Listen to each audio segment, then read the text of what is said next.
ഉണ്ട്. അതുപോലെ iron deficiency anaemia ഉള്ളവരിലും കണ്ണിന്റെ താഴെയുള്ള കറുപ്പ് നിറം വളരെയധികം കൂടാനുള്ള സാധ്യതകളുണ്ട്. അതുപോലെ തന്നെ നമുക്ക് ചിലവർക്ക് എന്താ വെച്ചാൽ നമുക്ക് ഏജിങ്ങിനോടനുബന്ധിച്ച് നമ്മൾ പ്രായമാകുമ്പോൾ നമ്മുടെ കണ്ണിന്റെ താഴെയുള്ള ഫാറ്റ് ടിഷ്യൂ ഒക്കെ കുറച്ച് കുറയുകയും തിന്നായിട്ടുള്ള സ്കിന്ന് കുറച്ചും കൂടി നമ്മുടെ താഴെയുള്ള രക്തക്കൊഴലുകളെ എക്സ്പോസ് ചെയ്യുകയും ചെയ്യുമ്പോഴാണ് നമുക്ക് ഈ ഡാർക്ക്നെസ് കൂടുതലായിട്ട് ഫീൽ ചെയ്യുന്നത്.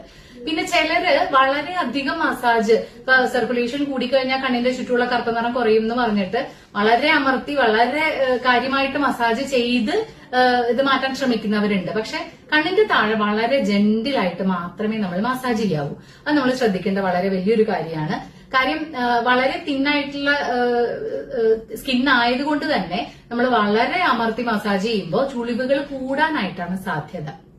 നമുക്ക് പ്രായമാകുമ്പോൾ നമ്മുടെ കൊളാജൻ, ഫാറ്റി ടിഷ്യൂസ് ഒക്കെ നമുക്ക് നഷ്ടപ്പെടുന്നത് കൊണ്ടാണ് അത് തിന്നായി മാറുന്നത്.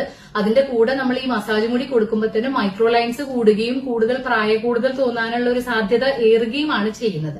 അപ്പൊ എന്താണ് അതിന്റെ ഒരു സൊല്യൂഷൻ എന്ന് വെച്ച് കഴിഞ്ഞാല് നല്ല വളരെ ഹെൽത്തി ആയിട്ടുള്ള ആരോഗ്യശീലങ്ങളിലേക്ക് നമ്മൾ നോക്കുക. അതായത് ഇപ്പൊ ലാപ്ടോപ്പ് ഒക്കെ ഉപയോഗിക്കുമ്പോൾ കൂടി നമ്മൾ അതിന്റെ ബ്രൈറ്റ്നസ്സും മൊബൈലിന്റെ ആണെങ്കിലും ബ്രൈറ്റ്നസ് ഒരു പരിധി വരെ ഐക്ക് ഹെൽപ്ഫുൾ ആയിട്ടുള്ള രീതിയിൽ കീപ്പ് ചെയ്യുക. പിന്നെ ഒരിക്കലും ഇരുട്ടത്തിരുന്നിട്ട് ഇത് നോക്കാതിരിക്കുക. അത്യാവശ്യം ബ്രൈറ്റഡ് ആയിട്ടുള്ള രാത്രിയാണെങ്കിലും നമുക്ക് പൊതുവിൽ ലൈറ്റഡ് ആയിട്ടുള്ള ഏരിയയിൽ ഇരുന്നിട്ട് ഇത് നോക്കുക. അതുപോലെ തന്നെ ഉറക്കത്തിന്റെ സമയം മാക്സിമം